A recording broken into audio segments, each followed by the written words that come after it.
নবী সাল্লাল্লাহু আলাইহি ওয়াসাল্লাম বলেছেন কিয়ামতের আগে শেষ জামানায় 30 জন ভণ্ড নবীর আগমন ঘটবে। কতজন? তার মধ্যে 4 জন হবে মহিলা। 4 জন কি হবে? মহিলা। 30 জন ভণ্ড নবীর আগমন ঘটবে কিয়ামতের আগে আগে। একজন তো আমাদের কন্টিনেন্টেও আছে, আছে না? নাম বলবো? নাম বলতে আমার ঘৃণা লাগে, এই জন্য নাম বলি না। মুহাম্মদ সাল্লাল্লাহু আলাইহি ওয়াসাল্লামের পরে কেউ যদি নবুয়ত দাবি করে এবং কেউ যদি তাদেরকে অনুসরণ করে এবং এই ধর্মে কাউকে দীক্ষিত করায়, কোনো সন্দেহ নাই এ ব্যক্তি সুস্পষ্ট কাফের। যদি মুসলিমদের হাতে পলিটিক্যাল পাওয়ার থাকতো, এদের বিরুদ্ধে যুদ্ধ ঘোষণা করতে হতো। কিন্তু আফসোস, এখন আমাদের হাতে সেসব ক্ষমতা নাই। যাদের হাতে আছে তারা এই বিষয়গুলো খুব একটা বোঝে না, কারণ ধর্ম আর রাজনীতি তা আলাদা করে ফেলেছে। ধর্ম একদিকে, পলিটিক্স আরেক দিকে। আপনি পলিটিক্যাল লাইফে পলিটিক্স করবেন আর ধর্মীয় লাইফে আপনি ধার্মিক থাকবেন। এটা আমাদের এখন নতুন একটা তত্ত্ব। চলতে থাক, দেখা যাক কতদিন পর্যন্ত এগুলো চলতে পারে। আল্লাহ রাব্বুল আলামিন ওয়াদা করেছেন যে একজন নবী আসবেন, একজন নবী আসবেন, অচিরেই একজন নবী আসবেন 2 জন ফেরেশতার কাঁধে ভর দিয়ে। সিরিয়ার দামেস্কে সাদা মসজিদের মিনারের উপরে তার চুল দিয়ে টপটপ করে পানি পড়তে থাকবে, তার গায়ে একটু হলুদ রঙের জামা থাকবে, চুলগুলো থাকবে ব্রাউন কালারের, সিল্কি চুল, ব্রাউন কালারের। তিনি হচ্ছেন নবী ঈসা আলাইহিস সালাম।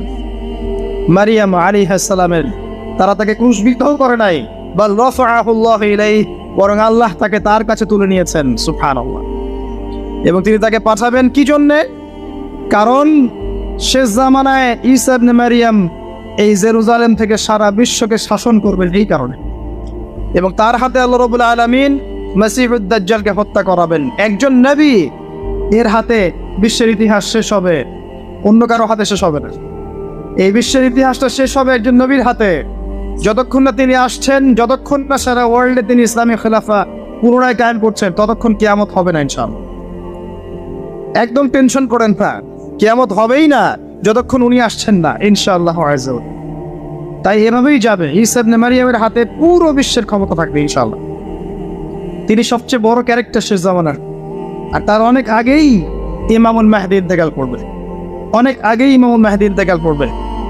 ঈসা ইবনে মারিয়াম থাকবেন 40 বছর, তিনি ইসলামী শাসন কায়েম করবেন পুরো বিশ্বে। এটা হবে কত সালে, কত বছর পর, কত শতাব্দী পর আমরা কেউ জানি না। মাল মাসউলু আনহা বিআ'লাম মিনাস সাইল। আর কেমন আমরা জানি না এটা কবে হবে, এক্স্যাক্টলি কোন সালে। কিন্তু কিয়ামতের আলামতগুলো যেভাবে একটার পর একটা আসছে, একটার পর একটা আসছে, এতে মনে হচ্ছে দূরদর্শিতার সাথে যে সময় বেশি বাকি নেই। একদিন নবী করিম সাল্লাল্লাহু আলাইহি ওয়াসাল্লাম, যখন নবীর নাম আসবে দরুদ পড়বো, আমরা সবাই বলবো সাল্লাল্লাহু আলাইহি ওয়াসাল্লাম। নবী সাল্লাল্লাহু আলাইহি ওয়াসাল্লাম মসজিদের মধ্যে বসে আছেন। তার ইন্তেকালের অল্প কয়েকদিন আগের ঘটনা এটা, হতে পারে 50 দিন বা 60 দিন বা 80 দিন। নবী করিম সাল্লাল্লাহু আলাইহি ওয়াসাল্লাম মসজিদে বসে আছেন, সাহাবায়ে কেরাম রাদিয়াল্লাহু আনহুম তার চারপাশে আছেন। এমন সময় একজন ব্যক্তি মসজিদে প্রবেশ করলো, যে ব্যক্তির গায়ে ছিল ধবধবে সাদা জামা, পরিষ্কার পরিচ্ছন্ন ধবধবে সাদা একটা জামা। দেখেন মসজিদে আসার আদব, আমরা মসজিদে যাই সবচেয়ে নোংরা জামাটা পরে যাই।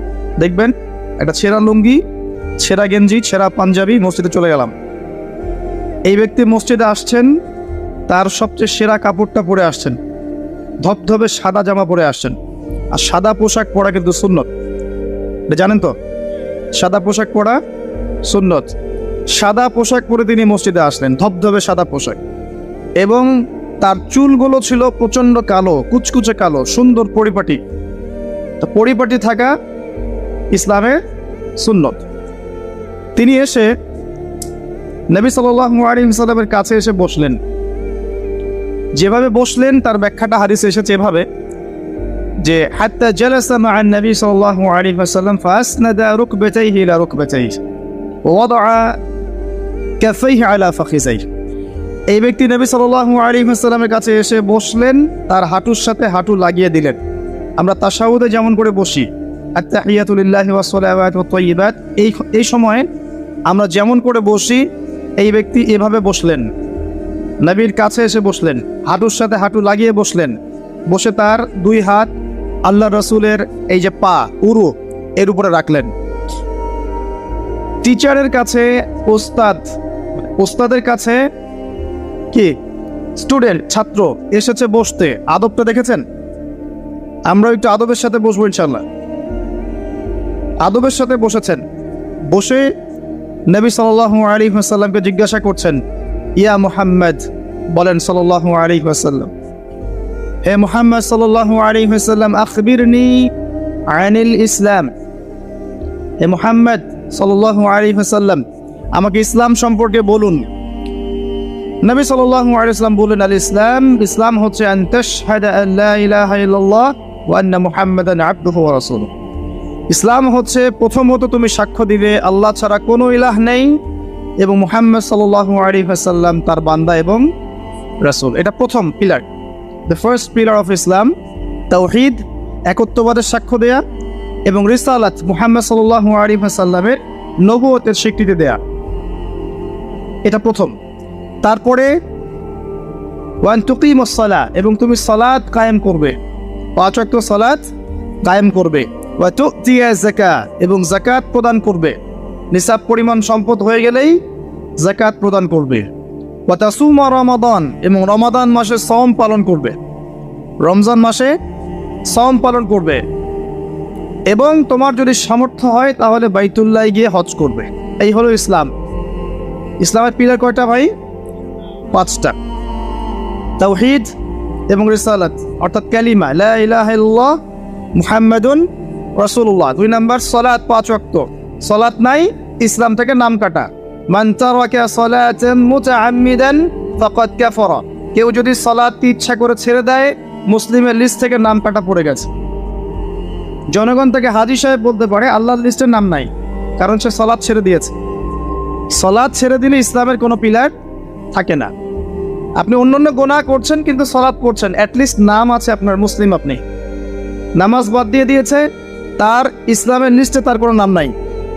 মান তারাকা সালাতান মুতাআম্মিদান ফাকাদ কাফার, সে কুফরি করলো, কাফের হয়ে গেল।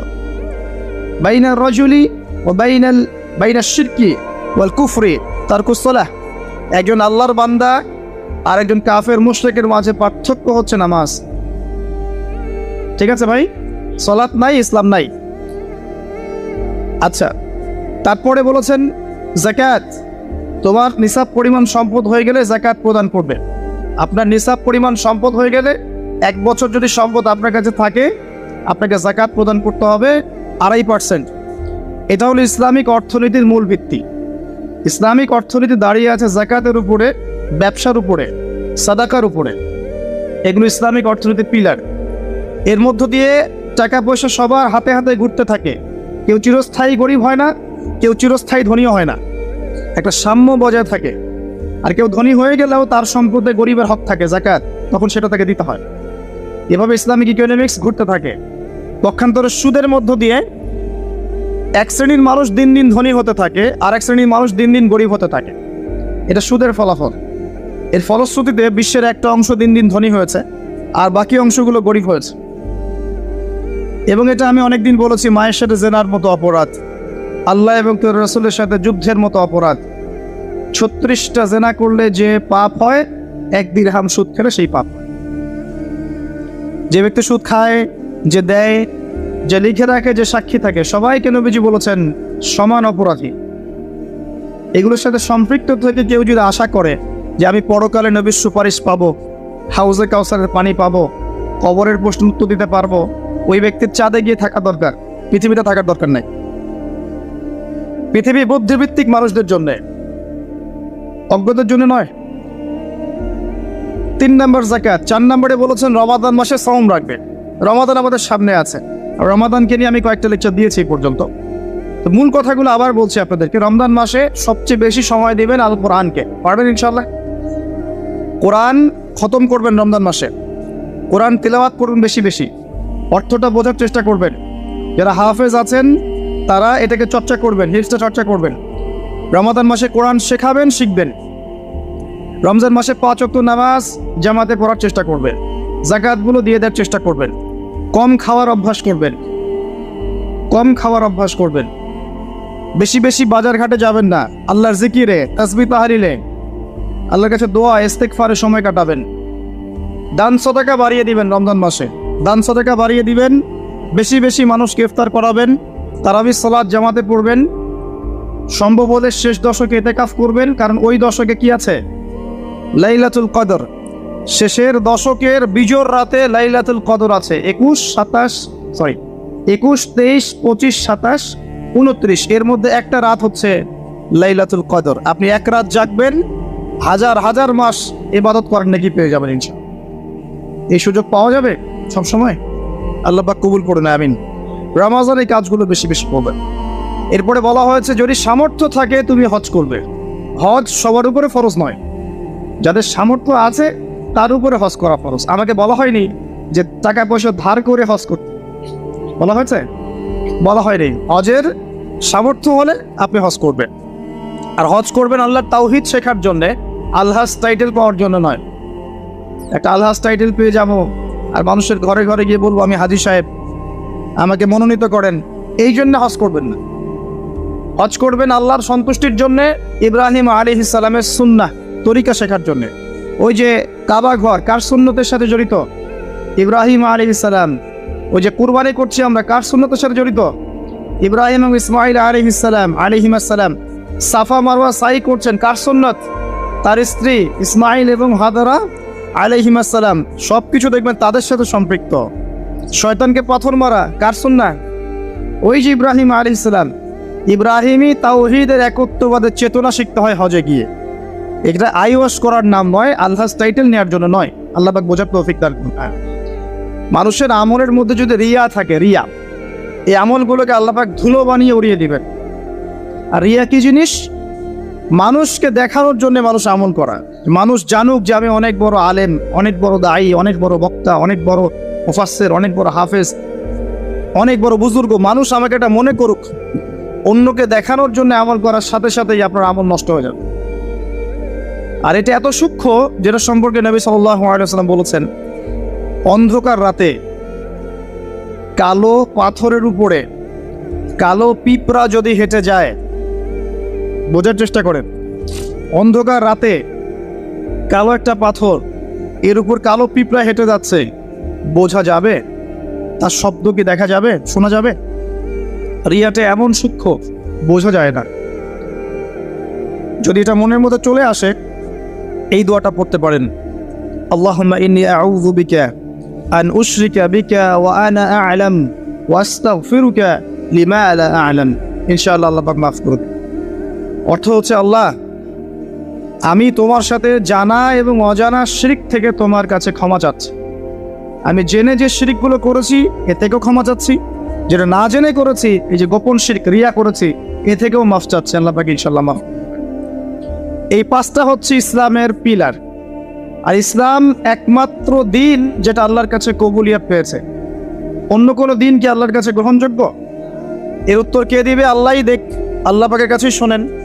আল্লাহ পাক সূরা আলে ইমরানের মধ্যে বলেছেন, ইন্নাদ-দীনা ইনদাল্লাহিল ইসলাম। ইন্নাদ-দীনা ইনদাল্লাহিল ইসলাম। আল্লাহর কাছে একমাত্র গ্রহণযোগ্য দিনের নাম কি? ইসলাম। দিন মানে কি? দিন মানে কি ধর্ম? না দিন মানে একটা জীবন ব্যবস্থা? ইসলাম কি একটা শুধু ধর্মের নাম? না ইসলামে প্রত্যেকটা বিষয়ের সমাধান আছে? কোনটা?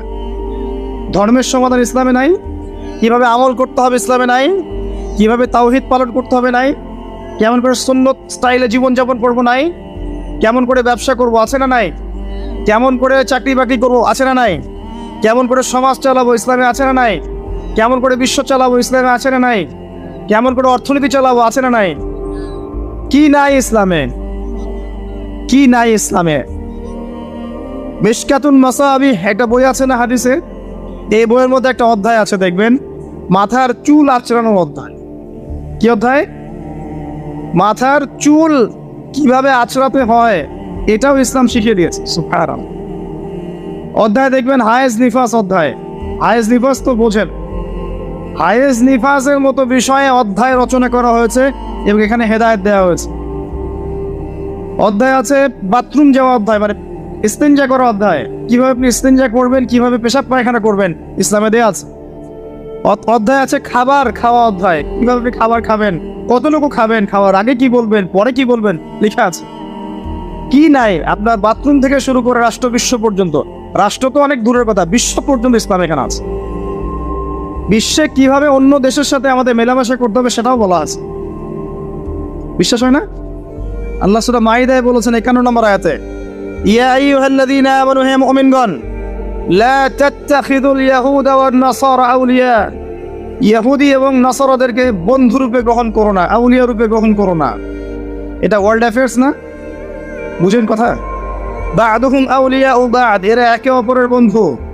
বিশ্বের মধ্যে একটা শক্তি আছে না একে অপরের বন্ধু, ইহুদি খ্রিস্টানদের, যারা প্যালেস্টাইন দখল করে আছে, এদেরকে জায়নিস্ট বলা হয়। আল্লাহ পাক এদের সাথে বন্ধুত্ব করতে নিষেধ করেছেন। তাহলে কোরআনের মধ্যে ভূরাজনৈতিক বিষয় নাই?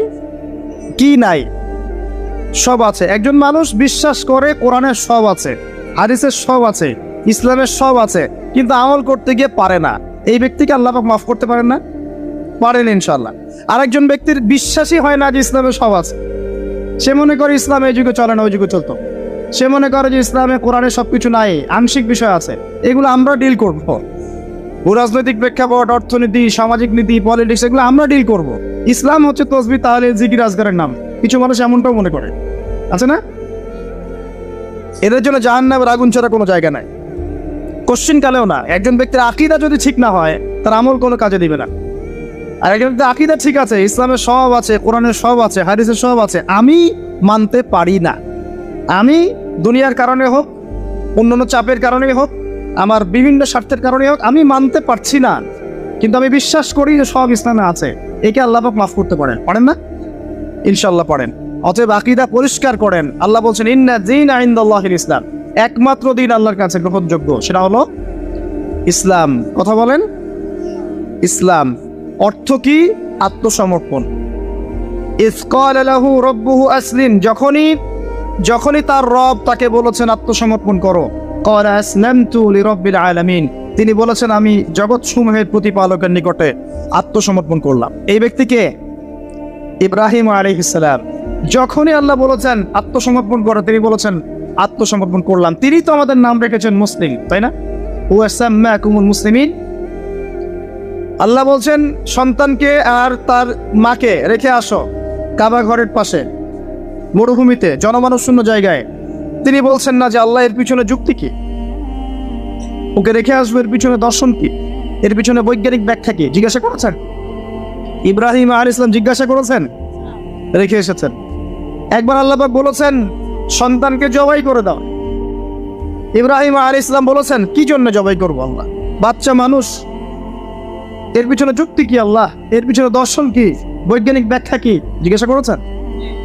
যখন আল্লাহ যে আদেশ করেছেন আসলামতু লিরাব্বিল আলামিন, আমি আত্মসমর্পণ করলাম, সারেন্ডার, এর নাম ইসলাম। প্রত্যেকটা বিষয়ের পিছনে যুক্তি থাকবে, দর্শন থাকবে, বিজ্ঞান থাকবে, কিন্তু এগুলোর সীমাবদ্ধতা আছে, আল্লাহর জ্ঞানের কোনো সীমাবদ্ধতা নাই। কথা কি বুঝতে পারছেন? একটু কথা ধরতে হবে। ইসলাম আত্মসমর্পণের নাম, আত্মসমর্পণের মধ্য দিয়ে শান্তি অর্জন করা। একজন ব্যক্তি যদি আত্মসমর্পণ না করে শান্তি পাবে? শান্তি পাবে না, ওর ভিতরটা অস্থির হয়ে থাকবে। যখন সে আল্লাহর প্রতি পূর্ণ বিশ্বাসী হবে যে আল্লাহ পাকের প্রতিটা বিধানই আমার কল্যাণের জন্য, তখন দেখবেন মনের শান্তি চলে এসেছে। আর যদি অশান্ত থাকে, না এটা ঠিক হতেও পারে, নাও হতে পারে, সংশয়বাদী হয়, বুদ্ধিবাদী হয়, বা অভিজ্ঞতাবাদী হয়, বা সমন্বয়ী মতবাদে বিশ্বাস করে, বা অন্যান্য দার্শনিক মতবাদগুলোতে বিশ্বাস করে, ভোগবাদী হয়, বস্তুবাদী হয়, দেখবেন সে মনে শান্তি পাবে না। তো ইসলাম মানে কি ভাই? আত্মসমর্পণের মাধ্যমে শান্তি অর্জন করা। আল্লাহ পাক যদি আপনাকে বলেন 5 ওয়াক্ত সালাত পড়তে হবে, আপনাকে জিজ্ঞাসা করবেন কেন পড়বো, যুক্তি কি, বিজ্ঞান কি এর পিছনে জিজ্ঞাসা করবেন? যুক্তি, বিজ্ঞান, দর্শন সব সমস্যার সমাধান দিতে পারে? আমরা তো মনে করি পারে। যুক্তি, বিজ্ঞান, দর্শন সমস্ত সমস্যার সমাধান দিতে পারে? এত সহজ? আমরা যে বেঁচে আছি, আমাদের দেহের মধ্যে একটা রূহ আছে, আত্মা আছে। আত্মার সংজ্ঞা দিতে পেরেছে বিজ্ঞান, দর্শন, যুক্তি দিতে পেরেছে? আত্মা কাকে বলে, কত প্রকার, কি কি, কঠিন না তরল না বায়বীয় বলতে পেরেছে? সুবহানাল্লাহ। অথচ আত্মা বলে কি কিছু নাই? এই যে গাছের প্রাণ আছে, এই প্রাণ একটা রুহ না, আত্মা না? একটা পিঁপড়ার মধ্যে আত্মা আছে না? একটা পশু পাখির মধ্যে আত্মা আছে না? কিছু একটা তো আছে যার জন্য জীবিত আছে। যখন ডেড তখন কিছু একটা নাই যেটা তার মধ্যে ছিল। কি ছিল না? আত্মা, রুহ, সোল, এটা সংজ্ঞা দিতে পারবে? পারবে না। ফিলোসফিতে আমরা যতগুলো তত্ত্ব পড়েছি কেউই আজ পর্যন্ত আত্মার সঠিক ডেফিনেশন দিতে পারে নাই। যাই হোক, ওইদিকে আমি যাচ্ছি না। মূল বিষয়টা হচ্ছে ইসলামের প্রত্যেকটা বিষয়কে আপনি যুক্তি, বিজ্ঞান, দর্শন দিয়ে প্রমাণ করতে পারবেনই জরুরি না, কারণ এগুলোর সীমাবদ্ধতা আছে। আল্লাহর ওহীর কোনো সীমাবদ্ধতা নাই। এগুলোর জ্ঞান সসীম, আল্লাহর জ্ঞান অসীম। কথা কি বুঝতে পারছেন? আল্লাহর জ্ঞানে সবকিছু ধরে, আমাদের বুদ্ধিতে সবকিছু কখনোই ধরবে না। ধরতে পারলে তো আমরাই রব হয়ে যেতাম। নাউজুবিল্লাহ। ইসলাম ছাড়া অন্য দিন চলবে কিনা প্রশ্ন, উত্তর আল্লাহ দিচ্ছেন সূরা আলে ইমরানের মধ্যেই।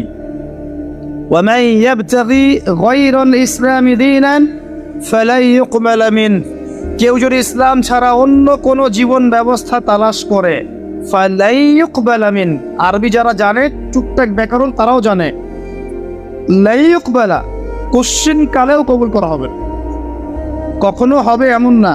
ফালাই ইউকবালা কোশ্চিন কালেও কবুল করা হবে না, ফুল স্টপ। কেউ যদি ইসলাম ছাড়া অন্য কোনো জীবন ব্যবস্থা তালাশ করে, ইসলাম ছাড়া অন্য কোনো তন্ত্র, মন্ত্র, দর্শন ইত্যাদি তালাশ করে, এগুলোর মধ্যে সবকিছুর সমাধান খোঁজে, এগুলোর আনুগত্য করে, আল্লাহ বলছেন কোশ্চিন কালেও ওর কাছ থেকে কোনো আমল কবুল করা হবে না। ওয়া হুয়া ফিল আখিরাতি মিনাল খাসিরিন, এবং পরকালে সে ব্যক্তি খাসিরিন, ক্ষতিগ্রস্তদের অন্তর্ভুক্ত হবে ইনশাআল্লাহ তাআলা। বেস কি ইসলামের? ভিত্তি কি? কোরআন এবং হাদিস।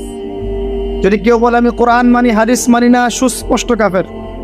কেউ যদি বলে আমি কোরআন মানি, নবীর হাদিস মানি না, সুস্পষ্ট কাফের, কোনো সন্দেহ নাই। সন্দেহ আছে? কোরআন এবং হাদিস এই দুটো পিলারের উপরে দাঁড়িয়ে আছে ইসলাম। ইজমা কিয়াস আছে, কিন্তু মূল থিম হচ্ছে কোরআন এবং হাদিস, এর উপর দাঁড়িয়ে আছে ইসলাম। এটাই একমাত্র দিন আল্লাহর কাছে যেখানে সমস্ত বিষয়ের সমাধান আছে। এর বাইরে অন্য কোনো দিন কেউ যদি খোঁজে, কোশ্চিন কালেও কবুল করা হবে না। এবং আরো একটা শর্ত আছে, কোরআন এবং হাদিস যেভাবে নবীজি বুঝেছেন, তার সাহাবীরা বুঝেছে, ওইভাবেই বুঝতে হবে, নতুন কোনো বুঝ চলবে না। কথা কি বুঝতে পারে নাই? কোরআন এবং হাদিসের কিছু ব্যাখ্যা আছে না, এই ব্যাখ্যাগুলো নিজে মন গড়া করব না নবীর ব্যাখ্যা নিব? একটা আয়াত আছে কোরআনের মধ্যে, তোমরা সেহরি করো, পানাহার করো, যতক্ষণ না সাদা সুতা কালো সুতা থেকে আলাদা করা যায়। এখন কি আপনি রাতের বেলা সুতা নিয়ে বসে থাকবেন আর খাওয়া দাওয়া করবেন? কি করবেন? সাদা সুতা কালো সুতা পার্থক্য না করা পর্যন্ত কি খাওয়া দাওয়া করবেন? কি বুঝিয়েছেন আল্লাহ পাক এখানে? এই ব্যাখ্যাটা কে দিবে? আমি দিব না নবী দিবেন? একজন সাহাবী সুতা নিয়ে বসে আছেন, খাওয়া দাওয়া করছেন, এদিকে সুবহে সাদিক পার হয়ে গেছে। নবীজি পরে ডেকে বুঝালেন আসলে এর ব্যাখ্যা এটা নয়। এখানে আল্লাহ পাক রাতের অন্ধকার আর সুবহে সাদিক বুঝিয়েছেন, সাদা সুতা কালো সুতা। কে ব্যাখ্যা করলেন? নিজে স্বয়ং নবী সাল্লাল্লাহু আলাইহি ওয়াসাল্লাম। আরবি জানার পরেও, আরো আরবি জাতীয়তাবাদে থাকার পরেও, আরবি ভাষা বোঝার পরেও সাহাবী ব্যাখ্যা করতে পারলেন না। আর এত সহজ আপনি অনুবাদ পড়ে ইসলামের ব্যাখ্যা করে ফেললেন। অনুবাদ পড়েই, তাফসির পড়ে কোরআন নতুন নতুন মন গড়া ব্যাখ্যা করা শুরু করলেন। কোরআন এবং হাদিসের ওই ব্যাখ্যাই নিতে হবে যে ব্যাখ্যা সাহাবী করেছেন অথবা নবী সাল্লাল্লাহু আলাইহি ওয়াসাল্লাম করেছেন, প্রমাণিত। তাদের থেকে আসতে হবে। নিজের মন গড়া কোনো ব্যাখ্যা চলবে না। তবে ইস্তেহাদ চলবে। কি চলবে? ইস্তেহাদ মানে একটা মাসআলা দেয়া আছে, এই মাসআলার আলোকে আপনি অন্য মাসআলা বের করতে পারবেন। যেমন আল্লাহ পাক বলেছেন মাদক খেও না, মাদক খেও না, এটা হারাম, ছেড়ে দাও। আচ্ছা, এখন এখানে তো কোরআনে তো সিগারেট শব্দ নাই, এখানে তো ইয়াবা শব্দ নাই, এখানে তো এই যে ফেন্সিডিল শব্দ নাই, গাঁজা শব্দ নাই, আফিম নাই, যেগুলো আপনাদের এখানে চাষ হয়, তাই না? তামাক নাই, এগুলো নাই। তো কোরআনে যেহেতু নাই তাহলে খাওয়া যাবে। ব্যাপারটা কেমন? কোরআনে মূলনীতি দেওয়া আছে না? এখন যে কোনো বস্তুই যাই মাদকতা সৃষ্টি করবে সেটাই হারাম। সিম্পল। এই যে ইস্তেহাদ করলেন আপনি, এটার অপশন আছে, এর দরজা খোলা আছে। কিন্তু নতুন মন করা ব্যাখ্যা চলবে না। অন্যান্য সমস্ত ধর্মের ভালো ভালো জিনিসগুলোকে নিয়ে নতুন একটা ধর্ম চালু করলেন আর সবাইকে ওইদিকে ডাকছেন। এইসব তন্ত্রমন্ত্র ইসলাম বিশ্বাস করেন। চূড়ান্ত সঠিক রিলিজিয়ন ইসলাম, এখানে সমস্ত কিছু সমাধান আছে, এখানেই সব কিছু আছে, এর বাইরে কিচ্ছু নাই। হ্যাঁ, ইসলামের কল্যাণের সাথে যদি কোনো কিছু মিলে যায় ওই বিষয়টা নিতে আমাদের কোনো আপত্তি নেই। কিন্তু কোরআন সুন্নাহর মূলনীতির সাথে কোনো কিছু যদি না মেলে সেটা মানতে মুসলিমরা কোশ্চিনকালেও বাধ্য নয়। এবং তালগোল পাকিয়ে সমস্ত ধর্মের কিছু নিয়ে একটা নতুন ধর্ম তৈরি করার অধিকার আল্লাহ কাউকে দেন নাই। এটা একটা প্রবৃত্তির দাসত্ব, নতুন ধর্ম। এটা একটা মানব সৃষ্ট ধর্ম। যে ব্যক্তি এগুলোতে বিশ্বাস করবে সে ইসলাম থেকে খারিজ হয়ে যাবে ইনশাআল্লাহ। ওয়া হুয়া ফিল আখিরাতি মিনাল খাসিরিন। খুব সতর্ক থাকবেন। কোরআন সুন্নাহয় যা আছে চূড়ান্ত, এর বাইরে কিচ্ছু নাই হকের, এর বাইরে আসলে কিছু নাই, এটাই চূড়ান্ত। যদি কোনো কিছু মিলে যায় কোরআন সুন্নাহর সাথে মানতে আপত্তি নাই, যদি না মেলে মুসলিম না মানাই তোমার জন্য ওয়াজিব, না মানাই তোমার জন্য ফরজ। আল্লাহ পাক বোঝার তৌফিক দান করুন, আমিন। আর একটা বিষয় হচ্ছে, এই ইসলাম কি নতুন কোনো ধর্ম কিনা? উত্তর জি না। সৃষ্টির শুরু থেকে শেষ পর্যন্ত ইসলামই আছে, এর বাইরে কিছু নাই। আদম আলাইহিস সালাম মুসলিম ছিলেন, ইব্রাহিম আলাইহিস সালাম মুসলিম ছিলেন, নবী মুসা আলাইহিস সালাম বনু ইসরাঈলের নবী, ইহুদিদের নবী, তিনি মুসলিম ছিলেন। ঈসা ইবনে মারইয়াম নাসারাদের নবী মুসলিম ছিলেন। মুহাম্মদ সাল্লাল্লাহু আলাইহি সাল্লাম মুসলিম ছিলেন। যত নবী রাসূল এসেছেন সবাই একটা ধর্ম নিয়ে এসেছেন, এর বাইরে কোনো ধর্ম নিয়ে আসেন নাই। কিন্তু এক একটা রিলিজিয়ন ছিল এক একটা অঞ্চলের জন্য, একটা সম্প্রদায়ের জন্য, নির্দিষ্ট সময়ের জন্য, স্থান এবং কালের জন্য। কিন্তু কোরআন এবং সুন্নাহ সমস্ত মানব জাতির জিনিস। এই কোরআন এবং সুন্নাহ শুধু মুসলিমদের সম্পত্তি নয়, এটা সমস্ত মানব জাতির সম্পত্তি। তো এটা যদি কেউ মনে করে যে ইসলাম নতুন ধর্ম, মুহাম্মদ সাল্লাল্লাহু আলাইহি ওয়াসাল্লাম নিজে এটা প্রবর্তন করেছেন, এটা মিথ্যাবাদী। ইসলাম চিরপ্রাচীন, চির নতুন, চির আধুনিক। কথা কি বুঝতে পারছেন? ইসলাম নতুন কোন ধর্ম নয়। একদম নূহ থেকে শুরু করে, আদম থেকে শুরু করে মুহাম্মদ সাল্লাল্লাহু আলাইহি ওয়াসাল্লাম পর্যন্ত সবাই একই দাওয়াত দিয়ে গেছেন, কুলু লা ইলাহা ইল্লাল্লাহ তুফলিহুন। তোমরা সবাই বলো লা ইলাহা ইল্লাল্লাহ, আল্লাহ ছাড়া কোনো ইলাহ নাই, সফল হয়ে যাবে ইনশাআল্লাহ। ওয়া লাকাদ বাআসনা ফি কুল্লি উম্মাতির রাসূলা আন ইবুদুল্লাহ ওয়াজতানিবুত তাগুত। আল্লাহ বলছেন আমি প্রত্যেকটা সম্প্রদায়ে নবী পাঠিয়েছি, রাসূল পাঠিয়েছি এই দুইটা দাওয়াত দিয়ে, আল্লাহর ইবাদত করো, তাওহীদে থাকো, শিরক করো না, আর তাগুতকে বর্জন করো, আল্লাহ বিরোধী শক্তিগুলোকে বর্জন করে দাও। এটাই ছিল দাওয়াতের মূলনীতি।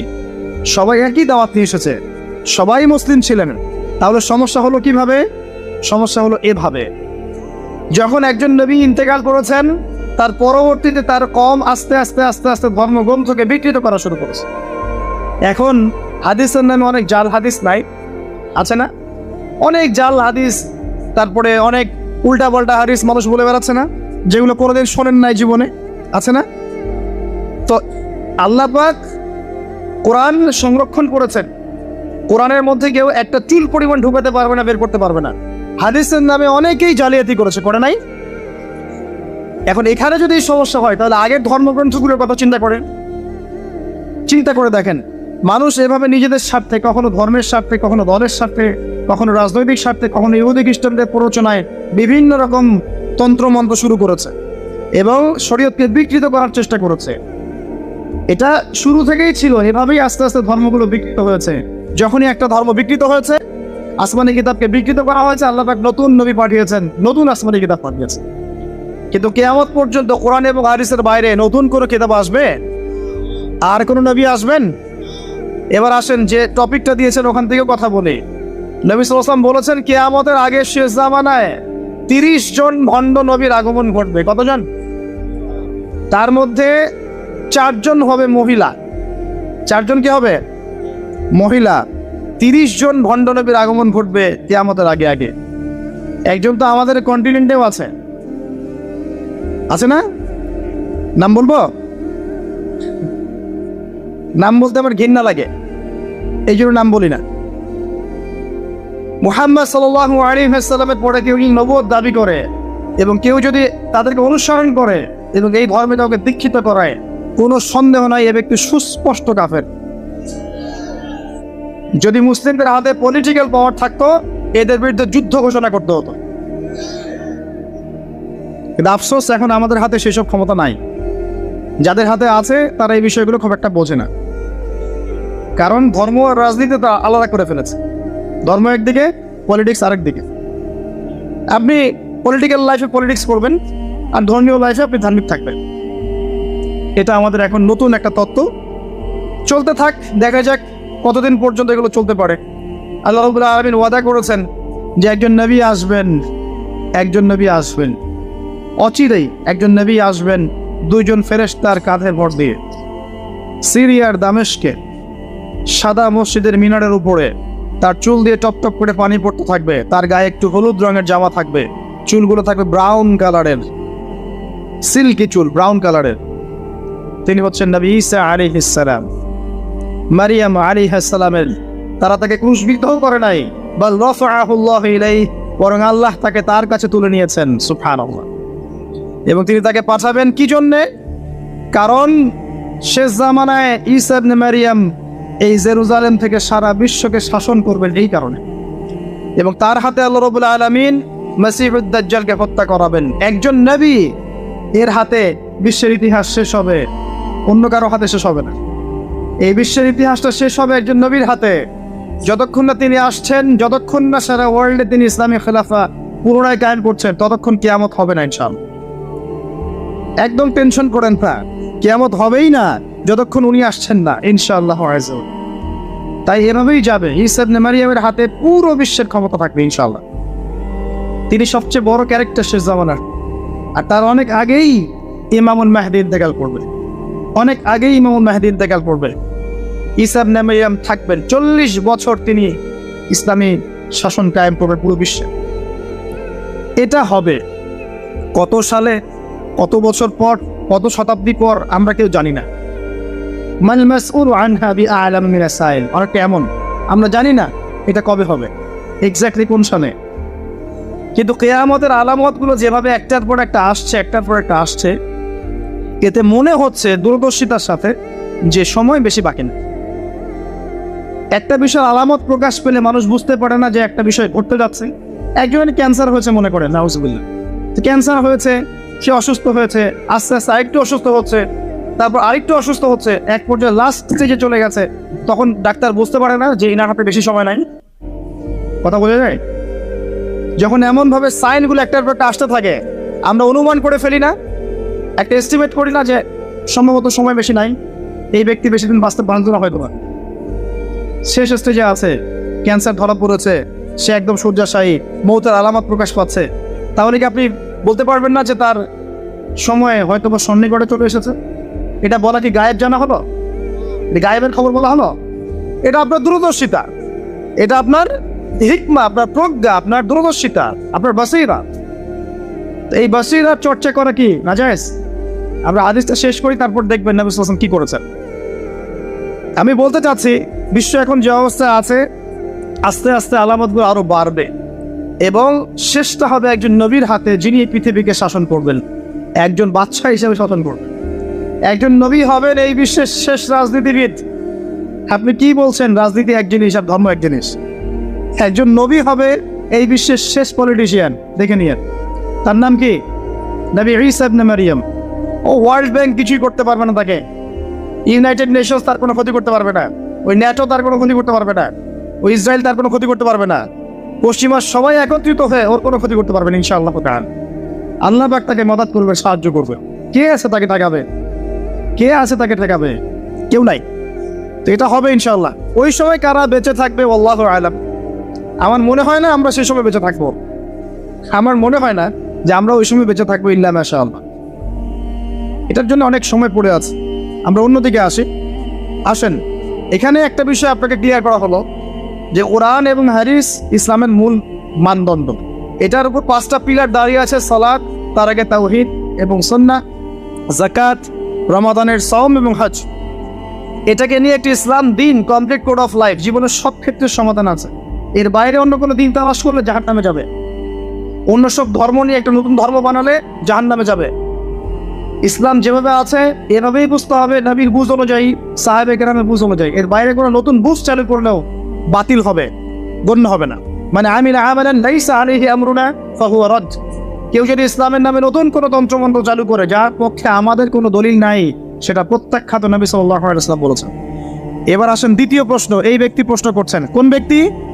ওই যে সাদা পোশাক, কালো চুল, হাঁটুর সাথে হাঁটু লাগিয়ে বসে আছেন, যাকে আরবের কেউ দেখে নাই, নতুন মুখ মনে হচ্ছে। এবার তিনি প্রশ্ন করছেন, ইয়া মুহাম্মদ বলেন সাল্লাল্লাহু আলাইহি ওয়াসাল্লাম, আখবিরনি আনিল ঈমান, আমাকে ঈমান সম্পর্কে বলুন। নবীজি বলছেন, আল ঈমান, ঈমান হচ্ছে আন তুমিনা বিল্লাহ, তুমি আল্লাহর প্রতি বিশ্বাস করবে, এক, ওয়া মালাইকাতি, ফেরেশতা মণ্ডলীর প্রতি বিশ্বাস করবে, দুই, ওয়া কুতুবিহি, আসমানি কিতাব সমূহের প্রতি বিশ্বাস করবে, তিন, ওয়া রুসুলিহি, সমস্ত নবী রাসূলের প্রতি বিশ্বাস করবে, এটা চার, পাঁচ, ওয়াল ইয়াউমিল আখির, পরকালের প্রতি বিশ্বাস করবে, ছয়, ওয়াল কদরি খায়রি ওয়া শাররি, তাকদীরের ভালো মন্দের প্রতি বিশ্বাস করবে। ঈমানের পিলার কয়টা ভাই? কয়টা? সুবহানাল্লাহ, পাঁচটা হলো। আমার সাথে বলেন, এক নাম্বার কি? আল্লাহর প্রতি, আল্লাহর প্রতি। দুই নাম্বার বলেন, মালায়েকার প্রতি বিশ্বাস। তিন নাম্বার ভুলে গেছেন? আসমানি কিতাব সমূহের প্রতি বিশ্বাস। চার নাম্বার রাসূলগণের প্রতি ঈমান। পাঁচ নাম্বার ওয়াল ইয়াউমিল আখির, মানে কি? পরকালের প্রতি ঈমান। ছয় নাম্বার ভাগ্য তাকদীরের ভালো মন্দের প্রতি ঈমান। মনে থাকবে? ঈমানের পিলার ছয়টা। কয়টা? ছয়টা। ইসলামের পিলার কয়টা ছিল? পাঁচটা।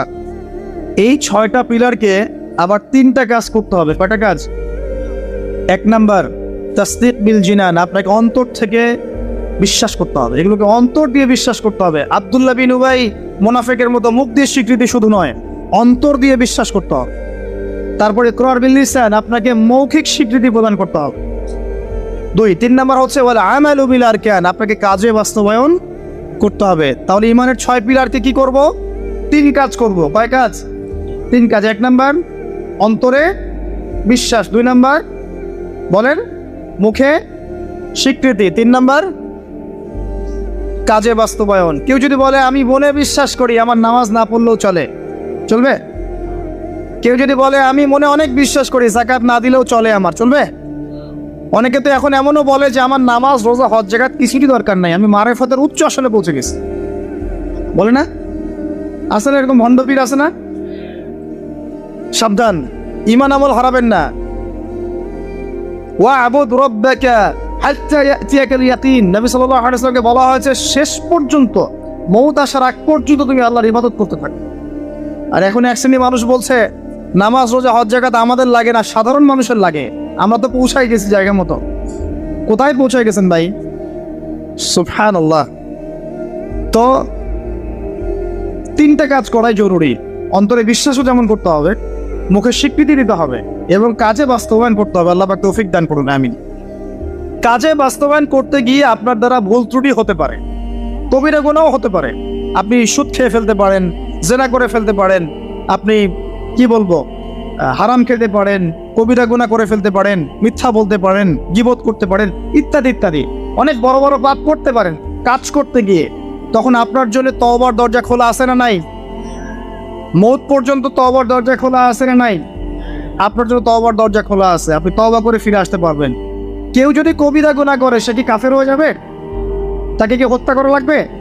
লাগবে না। ইসলামের নামে যারা সন্ত্রাসবাদ ছড়িয়েছে, এরা এই আকীদায় বিশ্বাস করে। খারেজি আকীদাটাকে বলা হয়, কি বলা হয়? খারেজি আকীদা। যারা মনে করে কবিরা গুনাহ করলেই মানুষকে হত্যা করা যায়, সে হত্যাযোগ্য, এটা মনে করেই তারা মুসলিম কান্ট্রিগুলোর মধ্যে এই যে সন্ত্রাসবাদ ছড়িয়েছে। আকীদা বুঝতে পারছেন কোন জায়গায়? এই জায়গায় সমস্যা। আহলে সুন্নাহ ওয়াল জামায়াতের আকীদা হচ্ছে কবিরা গুনাহ করলেই কোনো ব্যক্তি কাফের হয়ে যায় না, বরং সে ব্যক্তি ফাসিক বা জালেম হতে পারে, তার তওবার দরজা খোলা আছে, শেষ পর্যন্ত তওবা করতে পারবে ইনশাআল্লাহ।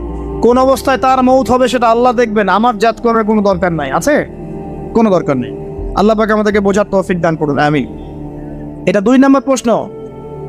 রাত অনেক গভীর হচ্ছে, আমি অল্প করে আলোচনা করবো ইনশাআল্লাহ, একটু অপেক্ষা করেন। তিন নম্বর প্রশ্নে চলে আসেন।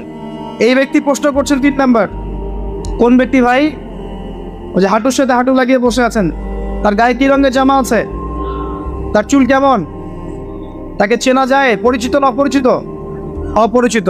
তিনি তৃতীয় প্রশ্ন করছেন, ইয়া মুহাম্মদ সাল্লাল্লাহু আলাইহি ওয়াসাল্লাম আখবিরনি আনিল ইহসান, আমাকে ইহসান সম্পর্কে বলুন। ইহসান কি জিনিস এই সম্পর্কে আমাকে বলেন। এবার আমাদের নবীজি বলছেন আল ইহসান, ইহসান হচ্ছে আন তা'বুদাল্লাহা কাআন্নাকা তারাহ। খুব ভালো করে বোঝেন এই জায়গাটা। আন তা'বুদাল্লাহা কাআন্নাকা তারাহ, তুমি এমন ভাবে আল্লাহর ইবাদত করবে যেন তুমি আল্লাহকে দেখতে পাচ্ছ। কথা কি বুঝতে পারছেন? তুমি এমনভাবে আল্লাহর ইবাদত করবে যেন তুমি আল্লাহকে দেখতে পাচ্ছ, মানে আল্লাহ কনসিয়াসনেস। আপনি নামাজ পড়ছেন, মনে মনে চিন্তা করছেন আল্লাহ আমাকে দেখছেন। আপনি ব্যবসা করতে বসেছেন, মাপছেন, ওজন দিচ্ছেন, একটু কম বেশি দেওয়ার সুযোগ আছে, কাস্টমার দেখছেন আপনাকে, কিন্তু আপনি চিন্তা করছেন আল্লাহ আমাকে দেখছেন। আপনি কি বুঝতে পারছেন কি বুঝতে পারছি? আপনাকে একটা বিল পাস করতে দেওয়া হয়েছে, আপনার সুযোগ আছে এখানে দুর্নীতি করার, আপনাকে টেবিলের তল দিয়ে টাকাও দেওয়া হয়েছে, আপনি নেওয়ার আগে চিন্তা করছেন যে আল্লাহ আমাকে দেখছেন। আপনি আপনার বান্ধবীর সাথে পড়াশোনা করছেন প্রিমিটসিংয়ে, আপনার বান্ধবী আপনাকে প্রপোজ করছে, চলো আমার সাথে একটু কফি খাও, চলো না একটু ঘুরে আসি, বান্দরবান ঘুরে আসি, চলো না একটু ঘুরে আসি। ঘুরলে কি সমস্যা? বন্ধু বান্ধব একসাথে ঘুরতেই পারে। আর আমি তো তোমাকে ভালোবাসি, তোমাকে বিয়ে করবো, সমস্যা কোথায়? তাই না ভাই? তখন আপনি চিন্তা করছেন যে আল্লাহ আমাকে দেখছে, আল্লাহ আমাকে দেখছে। আপনার সামনে সুযোগ আছে সুদের টাকা খাওয়ার, আপনি চিন্তা করছেন যে আল্লাহ আমাকে দেখছে। সামনে আপনার জমি আছে, আপনি তামাক লাগাবেন না কলা চাষ করবেন, এখন তামাক লাগাতে গিয়ে চিন্তা করছেন আল্লাহ আমাকে দেখছেন। আমি কি বোঝাতে পারছি ভাই? এইভাবে প্রতিটা কাজ করা যে আল্লাহ আমাকে দেখছেন, এই চেতনার নাম হচ্ছে ইহসান। কি না? এটা অনেক উচ্চ পর্যায়ে। এই পর্যায়ে গেলে মানুষ আল্লাহর মারিফত পেয়ে যায়, এই পর্যায়ে গেলে মানুষ আল্লাহকে পেয়ে যাবে ইনশাআল্লাহ তাআলা। যখন একজন মানুষ প্রতিটা কাজে ফিল করবে যে আল্লাহ আমাকে দেখছেন। এই যে আপনি রোজা রাখবেন, খাবেন না, পানাহার করবেন না, বাথরুমে গিয়ে পানি খেতে পারেন না, কেউ দেখবে? কেন খান না? কি জন্য খান না? মনে করেন না যে আল্লাহ আপনাকে দেখছেন?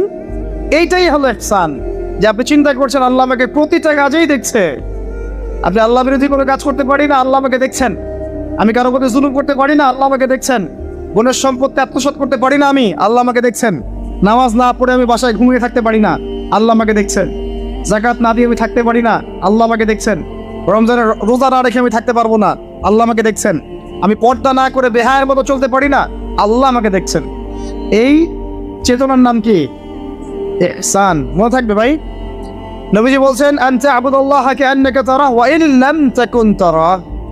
আর তুমি যদি আল্লাহকে সচক্ষে দেখতে না পারো, কারণ আল্লাহকে তো দুনিয়ার চোখ দিয়ে দেখা সম্ভব না, এটা মনের চোখ দিয়ে ফিল করা যায় আল্লাহ আমার কাছে আছে। যদি তুমি আল্লাহকে দেখতে না পারো তাহলে জেনে রেখো ওয়া ইন লাম তাকুন তারা ফাইন্নাহু ইয়ারাক, যে আল্লাহ পাক তোমাকে দেখছেন। এই চেতনা লালন করো। আমরা অনেক চেতনার কথা বলি না এখন, সবচেয়ে বড় এবং গুরুত্বপূর্ণ চেতনা হচ্ছে আল্লাহর চেতনা, আল্লাহর অস্তিত্বের চেতনা। আল্লাহ আমাকে দেখছেন, এই চেতনা, এটা যথেষ্ট জান্নাতে যাওয়ার জন্য। কোনো মানুষ যদি এভাবে চিন্তা করে যে আল্লাহ আমাকে দেখছেন, আমি আল্লাহকে দেখতে পারছি না, তো কি হয়েছে? আল্লাহ আমাকে দেখছেন, এই ব্যক্তি কি পাপ করতে পারবে? এই ব্যক্তি গোপনেও কি পাপ করতে পারবে? যদি পাপ করেও ফেলে তার মধ্যে অনুশোচনা আসবে না? আল্লাহ আমাকে দেখেছেন। যদি পাপ করেও ফেলে দেখবেন 2 রাকাত নামাজ পড়ে বলছে আল্লাহ আমাকে মাফ করবে। আমাদের চলতে ফিরতে পাপ হতে পারে, স্পেশালি যুবকদের পাপ বেশি হতে পারে। যদি পাপ হয়ে যায় হতাশ হবেন না। পাপ হয়ে গেছে হতাশ হবেন না। ওযু করবেন, জায়নামাজে দাঁড়াবেন, 2 রাকাত নামাজ পড়বেন, ওই পাপের কথা আল্লাহকে বলে ক্ষমা চাইবেন। ইনশাআল্লাহ আল্লাহ পাক আপনার গুনাহকে নেকি দিয়ে পরিবর্তন করে দেবেন ইনশাআল্লাহ। যতবার পাপ হবে ততবার নামাজে দাঁড়াবেন, ততবার ওযু করবেন, ততবার 2 রাকাত নামাজ পড়বেন এবং আল্লাহর কাছে ক্ষমা চাইবেন। ইনশাআল্লাহ আল্লাহ মাফ করবেন। শয়তান আপনাকে হতাশ করতে যাবে, ফ্রাস্ট্রেট করতে যাবে। আরে তুমি অন্যায় করেছো, এত বড় বড় পাপ করেছো, তুমি পর্নোগ্রাফি দেখো, তুমি মেয়ের সাথে জেনা করেছো, তুমি মদ খাও, তুমি এই করো, তুমি কিভাবে আল্লাহর সামনে দাঁড়াবে? কোন মুখ নিয়ে দাঁড়াবে? এগুলো শয়তানের ওয়াসওয়াসা। কার ওয়াসওয়াসা? আল্লাহ পাক ক্ষমা করতে করতে ক্লান্ত হবেন না, আপনি ক্ষমা চাইতে চাইতে ক্লান্ত হয়ে যাবেন ইনশাআল্লাহ। আল্লাহ পাক এমন গফুর রহিম। এক ব্যক্তি 99টা খুন করেছে। কয়টা? 99টা খুন করে এক আলেমের কাছে গিয়ে বলেছে যে আমার কি তওবা হবে? সে বলেছে না, তওবা হবে না। সে বলেছে কি?